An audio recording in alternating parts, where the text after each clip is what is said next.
joining. I know many of you, and many of you I don't know. And so I'm meeting you here. I hope to meet you in person. Thanks so much for joining us, being interested in food grade grains. The number of people here clearly demonstrate how growing and exciting of, I guess it's like a discipline kind of emerging in the upper Midwest now. Thanks for joining. My name is Nicole Tautges. I am the research director at the Michael Fields Ag Institute. We're in East Troy, Wisconsin, which is in the southeast part of the state. Many of you folks on this call I recognize as being from around here and also in the upper Midwest. I will say that most of the content in what we are going to present today and what the educational modules cover is material that is intended for upper Midwest growers. So this is the climate, the ecotype, and the farm type that we were targeting for these materials. And as such, we have a couple growers from the upper Midwest who are really experts in this area. We have Wesley Reith and Willie Hughes. So I will let you guys introduce yourself. Willie, since you're unmuted, do you mind going Sure. first? Yep. Thanks, Nicole. Willie Hughes from Hughes Farms down in Janesville. We are I'd say a highly diversified row crop operation. We're raising non-GMO corn and soybeans, a lot of food grade or certified organic, small grains, some canning vegetable production, some seed production. Just about anything in our area. We always kind of like to keep the rotation guessing and have on any given year maybe somewhere around 10 to 15 different like identity preserved crops or enterprises on the farm that we're kind of juggling. So I by no means think I'm an expert, but I do have enough horror stories that if there's at least one person in the group here that I can give a tale of woe or of where to, I guess that's why I'm here, because a big part of I think raising food grade grains is just sort of embracing the process and a little bit of the uncertainty, and then just kind of empowering yourself with the knowledge and the marketing skills, the communication with potential buyers, so that at the end of the year, when you find out if your crop is food grade, you have options to capture that value. So that's I think maybe what I like to focus in on, and how I use food grade grains on our operation. Thank you for being here, Willie. Wes? Yeah, thank you, Nicole, and thanks, Willie. That was great, and appreciate you looking after the farms whose names start with W. We're a really small bunch, so appreciate you calling us out here. But no, in all seriousness, really excited to be a part of this call this morning. My name is Wesley Reith. I started down my path of learning about food grade grains from the standpoint of trying to solve the problem of being profitable on a relatively small number of acres. And so this was in my farming career, which started in Southwest Michigan, where I grew up, managing a row crop operation where we didn't have a huge acre base to rely on. And so we sought out the food grade sort of pathway as a way to increase our bottom line, to make the economic reality of farming less acres, hopefully more of a reality and less of a dream. And so we concentrated primarily on beverage and distilling markets because that's kind of what we had access to. So I was there for about 8 years, and then life has now moved me to central Iowa, where I've been here last couple of years managing a diversified row crop operation in central Iowa, Longview Farms. And we primarily grow corn, seed corn, soybeans, alfalfa, and a variety of cover crops along with that. So also working with identity preserved crops, although primarily through the lens of seed production, but the principles remain the same. And yeah, just excited to be on here with you all. I would also not I'm reticent to label myself an expert in this field, so thank you, Nicole, for being so generous. But yeah, just excited to learn alongside you all today, and hopefully bring in some of our shared experiences or my own experiences into that. Thank you guys so much. Okay, I am here as a co-developer of this food grade grains educational module series. So this project started with Julie Dahl and Michigan Ag Advancement. Thanks, Julie. Yeah, mobile She's here order on the fine. call. Oh, okay. Thanks, Julie. And also this was co-hosted, or this was a collaboration between Julie and Maya, me at Michael Fields, Hannah Francis at UW, and the Artisan Grain Collaborative. And we just recognized the dearth of food grade grains cultivation materials for our region.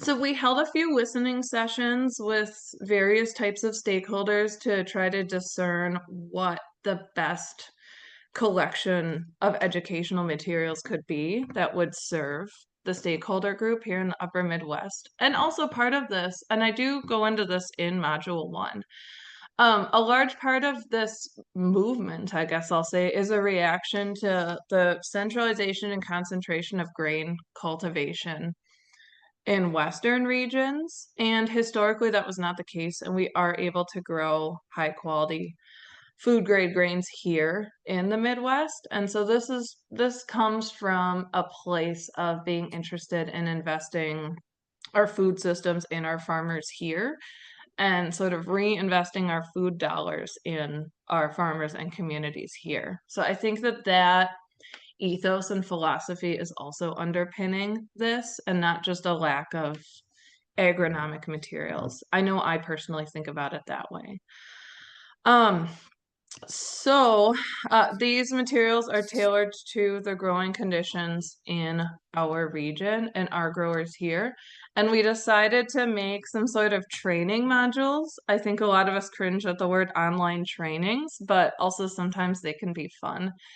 And we have engaged some beautiful design abilities in the form of Jill Grondick at SIFT Consulting. And I think you'll see that come through in some of the materials. So that's why we're here. I'm going to spotlight as briefly as I can what the module looks like without paging through it. That's for everyone to go and take for free after they are posted. And believe you me, we will be aggressively sharing it out once it's posted online. There will also be some fun accompanying materials. There's kind of some self-quizzing. You can track how you're doing. I've got a food grade grains crossword puzzle in the works, so something to do while your tractor is auto steering down long cultivation lines. So let me work on sharing this. I have an advanced degree, and yet sharing a PowerPoint in Zoom is always just absolutely mortifying. Okay. And then we will, yay. Let's see.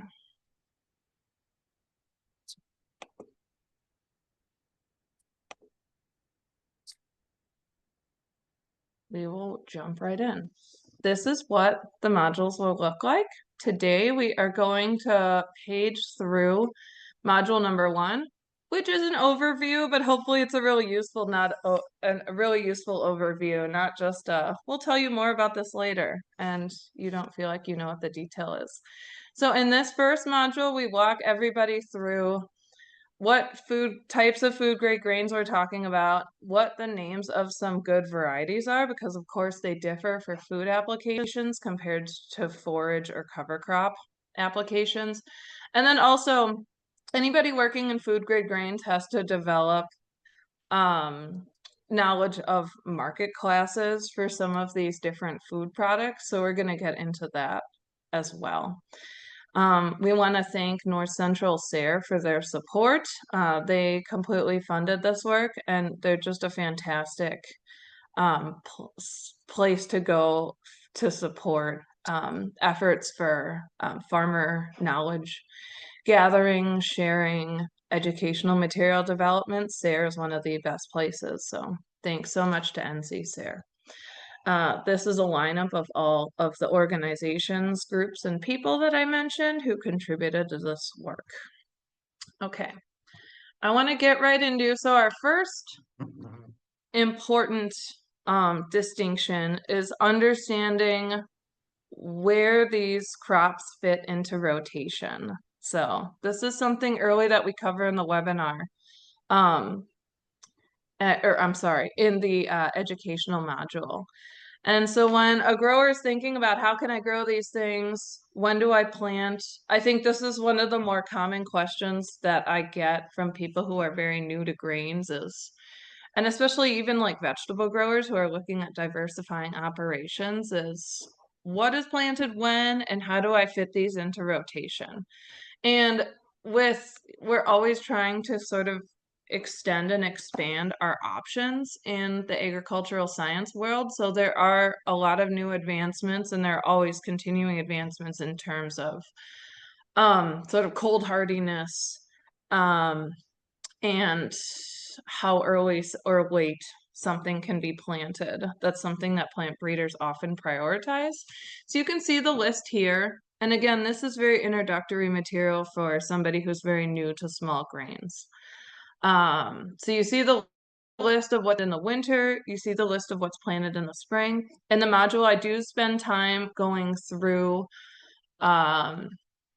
like how when something is established can affect the market class, it can affect the quality of the product, and it often is related to the end uses of the variety and also some of the agronomic and productivity implications. So anybody who is familiar with small grains knows that fall or winter established varieties almost always yield more. They produce more biomass and they're very competitive with the weeds that we have in the upper Midwest. And so this is why, because of our weed profile and our spring moisture profile, this is why a lot of our winter types tend to do better here and why a lot of spring planted grain production ended up moving out west kind of in the last 50 years because they don't struggle as much as we do in this region with spring moisture um and some of the weeds that we have. I remember living out west, I didn't see much foxtail. I guess I didn't miss it because that is definitely something that we see come if we don't nail our spring planting dates here. So, sorry about that. So I think this is a good place to hand it off to Willie and Wes for comments. And how do you fit these different crops in your rotations? How did you, especially early on in your rotation design careers, make decisions about what to plant and how did that kind of cross interface with your marketing strategy? That's a great question, Nicole, and there's a lot to unpack there. I would say that any new enterprise or new crop that we've adapted and have done so successfully, it is not as if we're finding a variety or we're finding a certain a small grain and then deciding to go out and bring it into the market. I think that first of all, everyone has to kind of decide, and know, I think maybe almost intuitively what scale you're at. And I believe strongly that at any size, any scale, there is a market for a value add. And it's kind of your responsibility as a farmer to know what are your constraints, what are your strengths, and really, sort of get a baseline for what your rotation is currently. For us, we have that advantage of canning vegetable acres. So, like you said, Nicole, maybe some of this it might be a different scale, but if you are a market vegetable or a CSA producer, you've got ground open this time of the year that maybe a traditional corn and bean row crop farmer might not have. So, I think taking a look at your rotation and looking for those openings. I'm, winter barley is a great example for us because we have canning vegetables that come off early, and because winter barley has historically had a little bit of a hard time overwintering in this area, getting it in early was, I wish I could say that, introducing that crop was this 3D chess move where we cornered the market and we got everything just right. It actually was just that we had some ground opened in September, and thought we'd give it a try and kind of work backwards from there. So, so for me, when I'm selecting a crop or when I'm working with the rotation, I'm always very mindful of the crop that precedes and the crop that follows that, and just seeing how we can use those how we can use those different intervals to our advantage. Um, I think that I'll just leave it at there for now because we could really unpack quite a bit there. But when it comes to me deciding what to grow, there's speculation, there's hard numbers, there's financials, but I think a little bit of the secret sauce is kind of figuring out how you can use that rotation to your advantage. And for me specifically, it's weed control because being non-GMO and having fields where we have or either organic certification or we know the following years, we hope to grow a non-GMO crop. We have to treat every crop as an opportunity to bust up that weed cycle. And if we just look at it through the lens of 1 year, we might do something or get some premium, but if we drop a bunch of hard seed on the ground, we're not setting the farm up for success long term. So that's when it becomes the calculation kind of becomes like, well, can I get earlier harvested crops like small grains or canning vegetables? And then it's a little bit of a puzzle piece of, well, how do those fit? And, maybe soybeans don't come off early enough to get winter barley established. So now we're finding, they're starting to chase those canning vegetable acres. Those are all things that I think any farmer in the group chat here probably struggles with and deals with. But that's definitely a big part of kind of how to set the chess table, just to figure out how to wrap your head around what to do next year is to really hone in on your operation, your rotation, and see when are you dropping weed seeds, and when do you have, open acres, and how can you kind of take some of those opportunities and use them for your advantage. Thanks, Yeah, Wes. I think you did a great job there, Willie, of kind of highlighting this, what I would call like there's always this tension in developing a rotation between like agronomics and economics, right? Like the perfect agronomic rotation may not make economic sense, depending on your markets or where you are geographically or for a host of other reasons. And likewise, like the perfect rotation economically will probably not make sense agronomically. Like you're going to run into weed seed bank issues or you're going to not have enough diversity in your rotation. And so I think that's something that we all like. At least for me, it's a continual like reassessment of how am I doing in this balancing act between these two major factors of what it takes to run a farm enterprise. Um, I think since Willie highlighted winter barley, which I think is a great example, and for us in the upper Midwest, I think, as the kids say, that was a huge unlock for us. And that it really unlocked for us the ability to grow barley, frankly, because we knew we were in an area where there was a ton of, and this was 10 years ago or so, a ton of interest in craft brewing. And so we said, okay, barley is an ingredient and it's all coming from places that aren't right here. So if we could grow it, like there's some obviously potential here. So that kind of started like the impetus to grow barley for us was certainly economic, but we realized quickly like, oh, with all these spring planted, like what I'm going to call malting barley varieties, it just didn't work agronomically. Like we were too wet and too cold, you name it. Like we just couldn't put all the pieces together or come up with an organic fertility plan to really make this work in the early spring.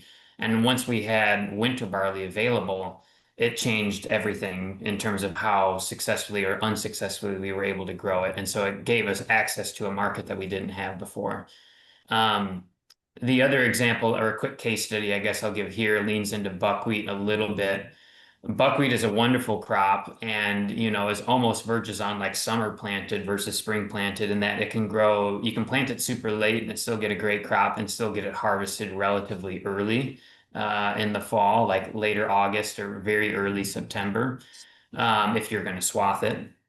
And so that was another way of that we kind of looked at our crop rotation and said, hey, if we could plant something late, again, that gave us weed control options before that. When other weeds were germinating, we could come through with tillage or otherwise and be able to terminate them.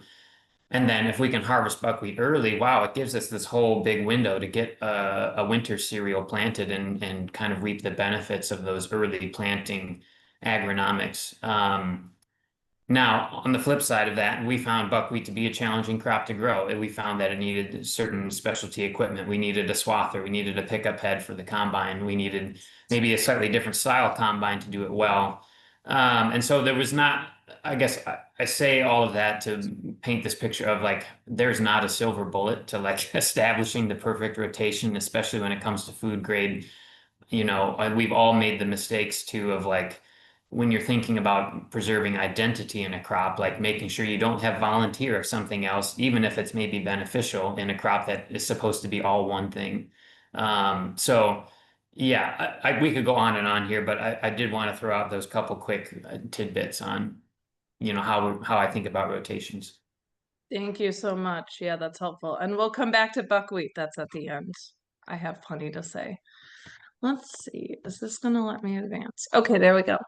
The another key thing that we cover in module 1 that I wanted to highlight today was understanding the market classes of wheat.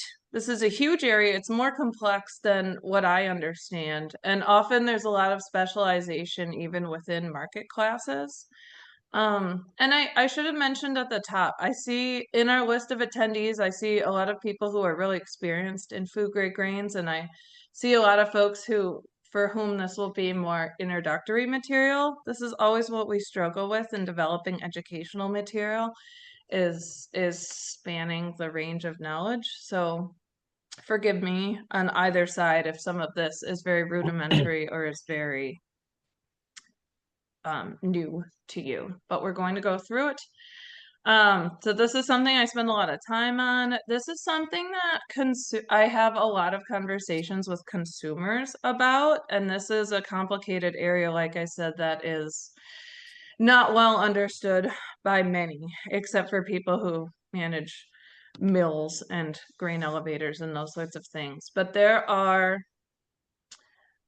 different classifications of wheat. There's red and there's white as one separator that kind of refers to the character of the kernel and the color. I was going to do some Googling. I feel like calling it red wheat may be very old because I think to our modern eyes, they don't look red. I suppose they look more red than the white varieties. But that's the terminology that's used. There's also a differentiator. There's hard versus soft. And then there's also winter versus spring. And there are various permutations of all of these different categories. And so you can have, and then you will see them abbreviated often in the wheat world. So if you see something that's like an SRS, that would be a soft red spring, though I think that's rare. I should have said SRW. I think typically soft reds are winter planted. So you will see SRW. That's been a popular type here in the Midwest. Again, I mentioned at the top that winter planted is easier to navigate agronomically for us in this region. Some of the problems with the softer types is that they have often been less valuable in the marketplace, particularly in the food grade marketplace, because the soft often is correlated with the protein content. And so those will have a smaller or a lower protein content that is not hitting the levels needed for bread or high quality bread production. Another conversation I have with my customers all the time is that gluten content is correlated often with protein content of the grain because gluten is indeed a complex of proteins. So I will leave that there, but just so everybody knows, that's something that consumers care a lot about in talking with grain producers about. So then you also see hard red spring is traditionally the type used for bread applications. Much of this is grown in sort of the breadbasket regions of the US. And that is seen as being the higher quality bread types. Then people who make all-purpose flours are typically blending soft and red varieties to hit a certain protein target, which I believe is often in the 10% area of all-purpose. I should know that more confidently. I think it's between 8 and 10. Though it can I vary. have to do a refresh every year. I'm like, wait, do I have the high protein or the low protein? what do the buyers want? Like it's all information and it's all good, relevant information. But I would also stress that um, as a farmer, you don't need to know everything, right? You don't need to know everything. You just have to be adaptable and ready to kind of I guess, service the client with whatever they're looking for. So I'll just jump into like the practical application for our farm. We are a soft red winter wheat farm. That's not typically known as a food grade grain. And the reason we're a soft red winter wheat farm primarily is because of our size and our volume. We can sell a lot of soft red winter wheat into feed markets. And so when we're looking at a business standpoint, can I make more on a single acre growing a heritage hard red or doing a spring wheat? Yes, the price or the value per bushel is higher. But when we start to look at like what Wesley spoke with the buckwheat, how the reality steps in and the complicated factors, the higher risk, the weather patterns, all of that, it can start to you get a little bit of scope creep with that. So for us, um, we have kind of focused on soft red winter wheat because it's immediately scalable and works for our size. That's an opportunity for farms smaller than mine because there's customers, very needy customers out there that I'm either unable or unwilling to service. And so smaller farms have, I think, a lot of opportunity to, zoom in on those niche markets. Farms that maybe have the scale of a couple hundred acres or a couple thousand acres, that's where you really have to decide, what's your time worth and where do you want to invest this value? Like Wesley said, um, we all feel the equipment anxiety or the equipment acquisition syndrome where it's like we're one piece of machinery away from getting this thing so that life's easier. That's just a constant in farming. There's never enough equipment and there's never enough help. And so I think being very pragmatic and I guess maybe a little bit, don't don't feel bad for having like some self-preservation and wanting to say, no, that's too much work. Because if you don't do that once in a while, you can just get sucked into these never-ending quests for, the ultimate heritage grain or niche market. And maybe you don't need to do that.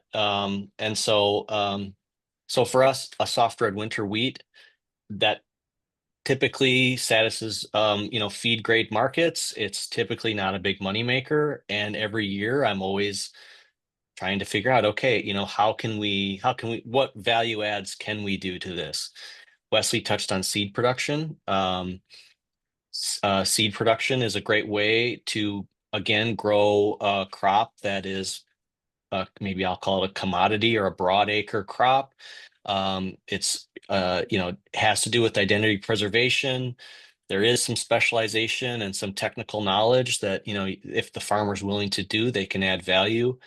And then kind of like everything we always talk about in AGC, it's always about that post-harvest handling. And so my calculation is I can knock off this from fence line to fence line. I can plant this entire field to soft red winter wheat, and I know that when I come through and I harvest it, that every bushel that I don't have sold or marketed for a value add or for a premium or isn't going for a food market or a seed market or a malting or whatever, um, I'm one phone call away from moving it off the farm. Not necessarily cutting my losses, but being efficient with my time. And I don't have a bin that's loaded with a half load of wheat that I'm trying to shuffle around because nobody wants hard red wheat this time of year or something like that. So that's the calculation that I've made, is that the efficiency and the scale uh, does come at a premium and to a certain extent. Um, but then I'm always evaluating the market, talking to customers, trying to upsell, seeing, if I have a field and if I know that if the let's just say it's certified seed, I might just call Wisconsin Crop Improvement and get the field inspected so that there's a report on noxious weeds and purity and off types. And if there's rye out there and it's only a couple sprigs, I'm out there roguing it because there's a 10 or 20% chance that, somebody's going to call looking for this for seed grade. And that's just what you have to do. You kind of set the table to be ready for when you get that phone call of, hey, we're out of Viking 801. Do you have any? And the answer is absolutely. Here's the inspection. It's cleaned. It's been segregated. Here's our clean out logs. It's all good. And that's the dollar or two or three that you get per bushel that makes all that effort worth it. Same thing with food grade grains is, if you have on-farm storage and if you're able to, take advantage of that, test your DON, test your falling number, know all that information, so that can actually have a plan if you have a good quality crop. And then you just have to be patient and don't take no or I'm not interested for an answer. Um, and that's kind of always the game of chicken, right? I'm playing, it's like, well, it's like a bird in the hand or two in the bush, where it's like, okay, I could sell this for $5 or $6 a bushel right now, cash flow, be done with it. Bins are clean, trucks are clean, everything's done. Or I can shuffle it around and rotate it and move it into a truck and make sure that truck's sweeped out so there's no contamination and make some phone calls. Um, and it's just, being the farmer or the operator that's willing to do that is what's going to make you successful or what's going to open up doors. Because it might seem like the food grade grains might seem like what's the term, behind a veiled wall or something like that you can't get into. But I think all you have to do is just be patient, have the customer's concerns and the quality of your crop as your main concern. And if you do that time and time again, the buyers start to come out of the woodwork, because the truth is this stuff isn't so easy. And there's a lot of people who simply don't want to spend the time growing small grains. They would rather pick corn and beans and have fun, and just enjoy life. And so we're self-selecting in this group for people who are willing to go, I think, above and beyond and do an exceptional job. And there's real value in that. But you have to demonstrate that you're capable of doing it. You have to be organized, and you have to just kind of be ready to mobilize for when these opportunities come, because it's typically kind of a on the spot decision whether or not you want to pursue some of these markets or don't. And so that's kind of the fine line between um, you know uh being at full capacity or being at full efficiency for whatever size you are, but then also dedicating a certain amount of time to speculation and risk taking. And what's that ratio look like for you? For me, a 50-acre field of wheat, and if I can sell 1 or 2 loads for food grade, that's a win. And I'm on to the next thing.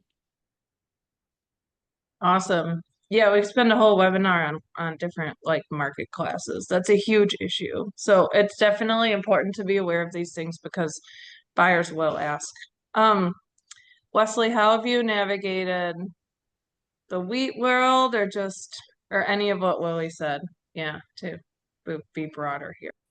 Sure. Yeah, I think I can highlight a couple things, and I don't want to take too much time because I know there's other stuff you want to cover here, Nicole, too. But I mean, I think Willie did a great job of kind of hitting a lot of, the larger points that I think are absolutely true, regardless of, farm type or geography. Um, you know, I guess on wheat specifically, well, let back up. On food grade specifically, my rule of thumb, and I forget where I heard this, but I've like really latched onto it, is the idea that once your crop is in the bin, and wheat maybe in particular, once it's in the bin, like you've done 30% of the work. then you have the post-harvest handling, and you have the marketing and the transportation and the bagging and like the logistics and all of these other pieces. Like if like as a born and raised farmer, you think, okay, harvest, I'm done. Like we're good to go. And it's just not the case with food grade. Like it's not even in my mind, at least the way that I think about it, it's not even half the work. Um, so all that value add comes from what happens after the fact. A mistake that I'm sure that I made early on and others have too is, we do concentrate a lot on the variety specific. Like with wheat, there are so many to choose from, and you read these cool descriptions in the seed catalog, and we find the one that's like, oh, this is perfectly suited for XYZ, and I've got a buyer who wants it, and like, great. Um, but in reality, like the variety means nothing unless it can be cleaned, unless it meets quality standards, unless it, can go through your combine, unless you can dry it down in the bin. Like the variety is actually not, the variety is important, but it is not like the be all end all factor in growing food grade. Like you have to meet all these other requirements that come later down the road. And I don't mean that in a way to like scare somebody off. It's just like the reality of the value of your grain doesn't really come from the variety. It comes from the quality of it and how you can like repeatedly offer that, like Willie said, to a buyer year in and year out. We have a supply, we have it in the package quantities that you want. It's meeting your quality specs, which are different for every buyer, probably. So yeah, the value of the food grade really comes from after the harvest in my mind. I think it's especially true with wheat. And we're not talking a ton about agronomics, but I will say one of the first things I learned agronomically, at least about wheat, and the advice that I was given when I started growing wheat on a farm that was traditionally more corn, soy rotation was like plant wheat after the Hessian fly date, which in the upper Midwest, I think was traditionally the agronomist like best advice of like based on hatch dates and for this insect, this pest, like you want to plant wheat after this certain date. And I think in our area it's like October 10th or something. We quickly found that we could not abide by that rule, and we planted our wheat well before the quote unquote Hessian fly date. Now, did that expose us to risk for a, pest issue? Absolutely. But we thought that the advantages of getting an early planting date, especially in an organic system, far outweighed like a possible insect pest issue. And now that bit us once or twice, literally and figuratively both. But I think by and large, we learned to find what risk we were willing to take. And sometimes that meant like kind of setting aside maybe the traditional agronomic advice in favor of what we knew worked well on our farm, especially for things that we wanted to be food grade. So little tidbits like that I think are very region specific, but that one I think is pretty true in the upper Midwest of like these are how people have normally done it. But if you're food grade and if you're organic and if your rotation is this, like you might not have to pay attention to some of these rules that we had set out for farmers, 10 or 20 or 30 years ago. So just yeah, for what it's worth. Absolutely. Now I'll tell everyone module 2, which I believe we're having another webinar on, spends a lot of time on planting date. Planting date is hugely important for small grains. And that's something that we've all experienced, like when we've messed it up. I know I have many times, and then you know that you messed it up, and then you react and do better the next time. So I think that's a part of this process, definitely. And yeah, there are some sort of published like dates that are underpinned by a lot of agronomic trialing, and you must plant before this. But then you need to figure out what's right for your particular farm as well, and that's gained from experience. And that could even mean going on extreme. Like I found a way to get my oats in even earlier as one example than what the going advice is, and that's worked well for me or whatever. A lot of this is experiential. So I will keep us moving. We do touch on heirloom or heritage varieties in the webinar. I'm sorry, I keep missing this. In the educational module, it's a question that we get from buyers all the time. I spend a ton of time doing direct marketing to flower buyers, and these are conversations I have every single market. I'm gonna move past it for now. I am going to say that on the consumer end, there's both there's like this big bifurcation on the consumer end. There are people who have this sort of relatively high level of flour and small grain type literacy, most of what they get from reading from sourdough baking blogs. And then there are people who have only bought like Kirkland, or not even Kirkland, like Roundy's isn't even a thing anymore. Like big box store, generic brand, bleached, enriched white flour. There's this, so this is when we're discussing how we grow like wheat and other small grains to consumers. These are the consumer types that we're navigating. And I found that it is extremely helpful to have literacy, and even with kind of other non-consumer, but like somewhere along the wholesale or baker or distributor chain, maybe some of those people have more literacy, or Willie has more experience with that part of the value chain than I do, but it is good to be literate in these different things, and you will get people asking you for things that you have to go look up, and then you have to decide if you want to get into that or not, like Willie said. I will touch on this sort of what I want to touch on with this slide is something we go into with this module, hasn't been mentioned too much yet. We have sort of these older varieties that we deal with, and these would be, it can be a heritage or an heirloom, or it can simply just fall into the open pollinated category, versus hybrid varieties. So the reason you see rye and corn on the slide is because these are both grains where we have to make a choice between growing open pollinated or OP varieties versus hybrid varieties. And they have their trade-offs. And so I would love to have Wes, do you want to talk about how you've navigated? You have a lot of experience with both of these crops. Sure. Yeah. Willie mentioned this earlier, but I think my first bit of advice when like deciding which one to grow, maybe even before like the agronomic concerns, would be like have the conversation with your buyer.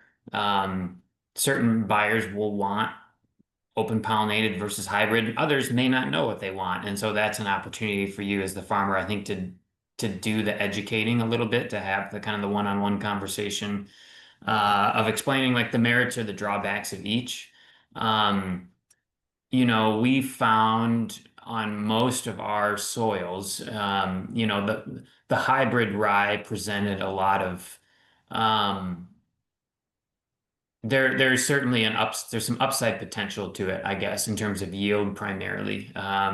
There's been some great breeding work done by KWS and others on the hybridization of rye, trying to manage some of the agronomic concerns that we've had for a long time with open pollinated rye, which is like things like lodging or consistent grain quality, or things like grain fill and size of the kernels, et cetera.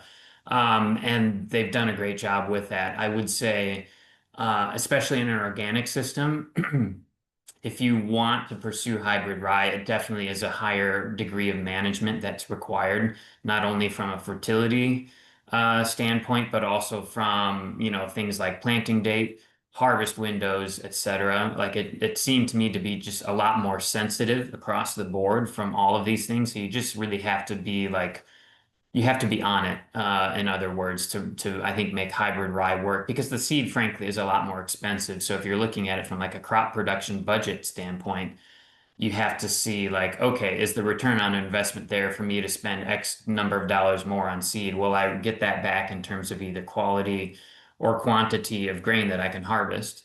And I think that is not like the jury's out. It's maybe field dependent, farm dependent, variety dependent. It's all dependent on, what your specific situation is. But we found success growing open pollinated and hybrid rye both. But we did find, I guess, there was a limit to how much hybrid rye we could grow at once. And a limit meaning like manpower, machine power, planting date, et cetera. Like we knew there was a limit to how much we could do successfully. And so beyond that, we found the open pollinated varieties to be much more resilient in a variety of different ways, climatological, et cetera. So yeah, does that answer your question? Absolutely. Do you want to talk about corn? You're good at growing OP corn. We've had some success, but yeah, I mean, open pollinated corn, I think is some of the same. I would call it like some of the same risks and rewards. For me, again, it goes back to like having the conversation with the buyer. Yeah, you might have a distiller come and say like, "Hey, I heard about Bloody Butcher corn because it got some press in the New York Times or somewhere." And like, well, can you grow Bloody Butcher corn? And so, in my earlier days, I would say, "Yeah, absolutely. We'll put some seed in the ground." And we did. We tried to grow it. Now, knowing what I know now, it was probably not the best decision to grow like 118 or 120-day relative maturity corn in Michigan with the heat units that we typically get. Did we manage to do it? Yes. Did we crack a lot of the kernels when we tried to dry it? Yes. So we learned, again, the buyer and oftentimes will need a little bit of education if they want to continue to work with your farm. Like, hey, here's what we can do, here's what we can't do. But the open pollinated corn, I think, presents even a wider variety of choice than the rye area. There's so many different varieties, so many different, like visually what's appealing or flavor profiles, or yeah, the sky's the limit really on what you can do with open pollinated corn, I think. But we also, again, quickly learned like corn was hybridized for some very good reasons. And one of those reasons was you can grow a lot more of it per acre than you can with open pollinated. So there, again, there's a limit to how much we can do. Are you okay harvesting 85 bushel an acre corn versus maybe 200? And what do the economics look like? And frankly, sometimes, yeah, it makes more sense to grow that 85 bushel corn if you can get the premium for this particular buyer. But it's not a situation where it's like, okay, tomorrow I'm going to plant the whole farm to open pollinated corn. That would probably not advise that. There's a whole host of like, and I can get into it if you want, but like agronomic concerns or not concerns, but just adjustments to make when growing open pollinated. But in my mind, it all starts with the buyer and then understanding your own limits as a farm of like how much of the additional attention and management those varieties require, like how much of that can you actually offer? Because otherwise you end up just growing corn and it doesn't yield well and you just send it to the feed mill anyways. And that's not a good scenario. Um, so yeah. That is so true about what buyers come and they'll ask you for this thing, and then you have to decide if you want to go there. And Hmm. everybody with me wants einkorn, and I'm like, nobody talked to Nicole about einkorn. I'm done with it. But Willie, I think you had something to say Well, too. I guess I would, in my experience, there's there's two kind of seems like there's always two paths to walk down, and when you have a buyer that is there and asks for something to grow it, that's I mean that those are few and far between. In practically speaking, a lot of people who want to get into food grade grains don't know where the buyers are or who they are, sometimes even when they're putting the crop in the ground. So I would just maybe put a pin in the thought process for everyone on the call, is that um, it's okay to to have your plan A maybe not be food grade grain production on 100% of your acres, and once you have an opportunity, or once you need the deck of cards in your hands to play before you can go out and start calling yourself a world champion poker player.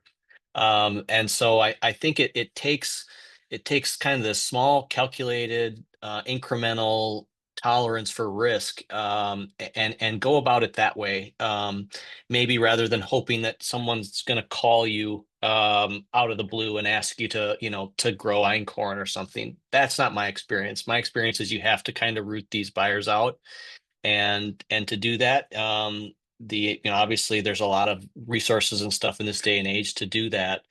um, but I think that for me, the biggest struggle, or the thing I really wrestled with when I talked about joining this call today, is like how does someone on this call, if they want to grow food grade grains, where do they start? And I think it's so easy for the agronomists in the room to dig down to the bloody butcher corn or the open pollinated corn, and I guess maybe I would just counter that a little bit with saying that you can get food grade grains from feed grade, varieties, selection, management.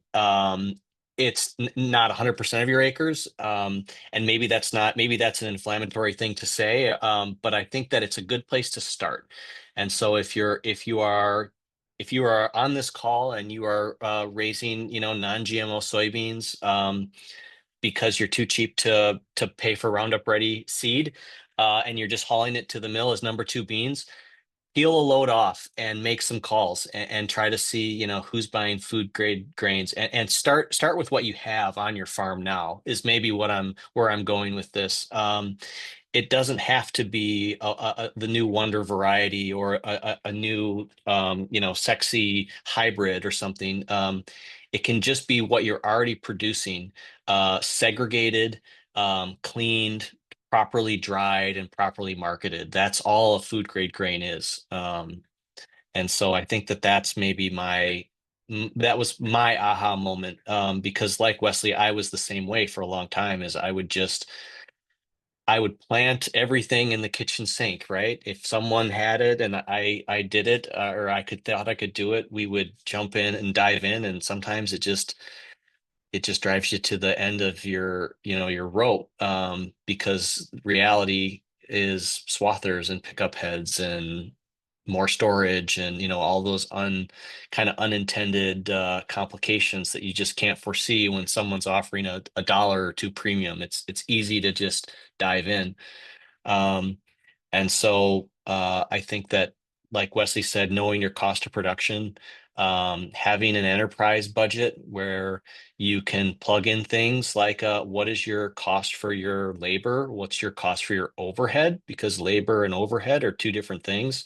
And sometimes they get overhead gets forgotten, or, we have our family's barn or shed and we don't realize that there's a commercial value for the storage in that shed. And if you're not like figuring out what the opportunity cost is of that shed, you're just using it thinking it's free. You're not accounting for all your costs. Same thing with the post-harvest handling and, and some of the equipment needed on that. So I think develop a way to track your costs, or to forecast your costs. Maybe I've done something like that. If anyone's interested, I could on another call maybe help somebody, start to formulate like a macro enterprise budget or something for their farm. But that's what I do. Is I have a number for land rent. I have a number, for all my inputs. I have a number for the seed on all the different seeds I buy, and then I'll start plugging in prices, and I'll say, okay, what does $6 barley versus $7 wheat look like, and plugging in the cost of seed, the difference in fertility, maybe figuring, what's the value of getting that crop off a week or two early with the barley. What do I get if I get a load or two sold for malting with the barley? What do I get if I get a load or two sold for milling with the wheat? What does the bigger picture look like? Am I an entire wheat farm this year, and this one field is barley, and now I've got kind of took a three-dimensional game of chess and moved it to four dimensions, because now we have, two different identity preservation enterprises that we need to juggle, and what does that, cost for time and management and quality of life. Um, and I'm not great at figuring this things out. You just kind of stumble through it. It's not as if I've figured it out. I'm making the right and wrong decisions, all the time. But I think that's how I'm kind of where I'm at now, in my career, is valuing, what can I do well, what can I do consistently, and then the things in that category that are profitable, how can I grow that, or how can I expand and shift my focus to that. Super. Thank you guys so much. We're pretty much out of time. I had said we were going to end with buckwheat, but we're a little bit out of time. Everyone know that it's in the module. What slides that I have shown here are screenshots from the modules. So it's something that you'll be able to take on a computer and advance. And again, there will be kind of check your comprehension slides in there. These are not launched on the internet yet, but everyone here and more broadly will receive a link when those are ready. But I do feel like in this webinar, all we've done is, in me just spotlighting pieces, we've just barely open the can of worms and show how deep of a conversation this is. It's always evolving. There's always new varieties and types and sort of market dynamics that we all are navigating. And there's a lot of capital that can be invested in these things. So I think that's part of the conversation is taking care and trying to balance the needs of the farm versus keeping buyers happy, which is also a high priority for us. You'll see a poll pop up, but while people are navigating that poll, can I just ask you what I guess we'll start with Wesley. Can I ask each of you, farmers, thank you so much for joining us and sharing your experiences and your knowledge. Um, do you just have closing thoughts about this conversation, or where kind of you'd like to see this conversation go next? Yeah, I mean, I think what Willie said toward the end, I think was poignant of like if you want to grow food grade grains or if you haven't started yet, like start with something you already know how to grow. Like it doesn't have to be a crazy variety, doesn't have to be like, you know, the latest and greatest whatever. Start with the equipment that you already have. Um, if you're already growing row crops in the upper Midwest, you have the equipment to do something. You don't need something specialty. Um, but think through like I would encourage you, I guess, to think through everything from like point A to point B, where point B is like getting it in the hands of a prospective buyer. So figure out who that buyer might be, figure out how you're going to transport it and clean it. That might not be by the semi load or the grain truck load. Like you might have to figure out ways to do that.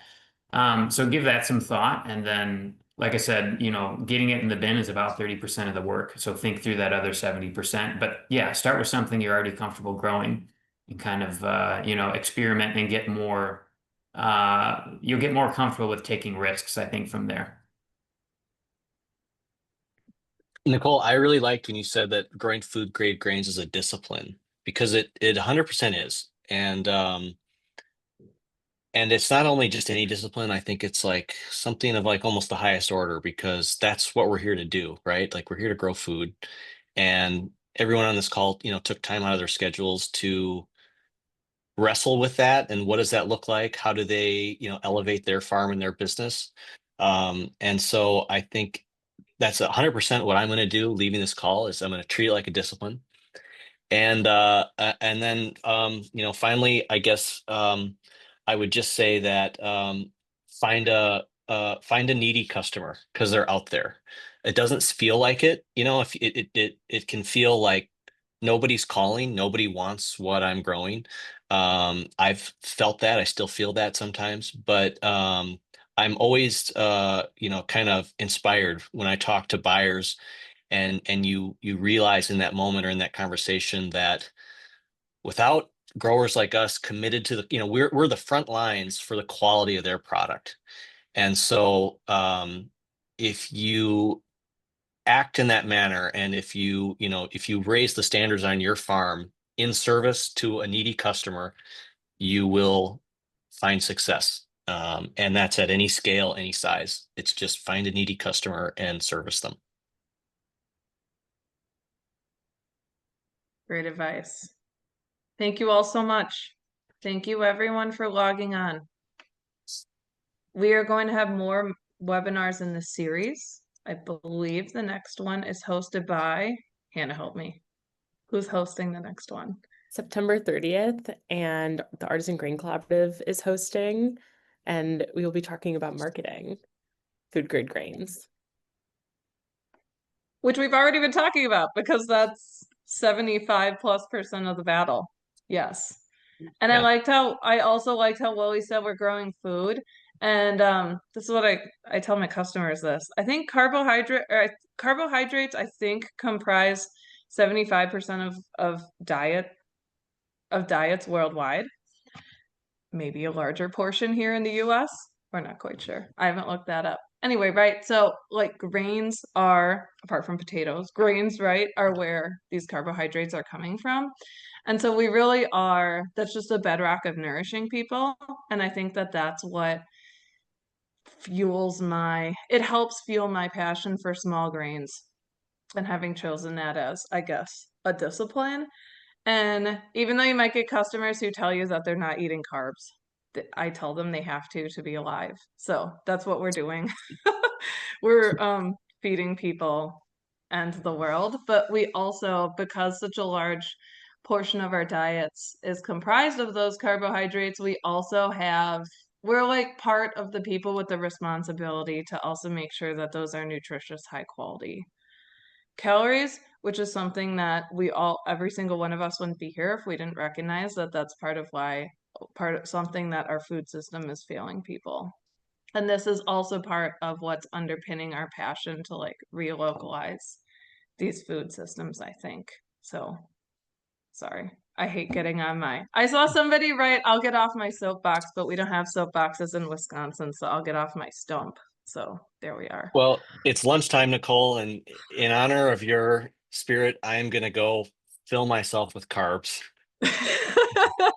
As farmers do. I Thank you encourage all everyone so much. here, go eat some carbs. Thanks, Willie. All right. Thanks, Wesley. Thanks, everyone. Thanks, everyone.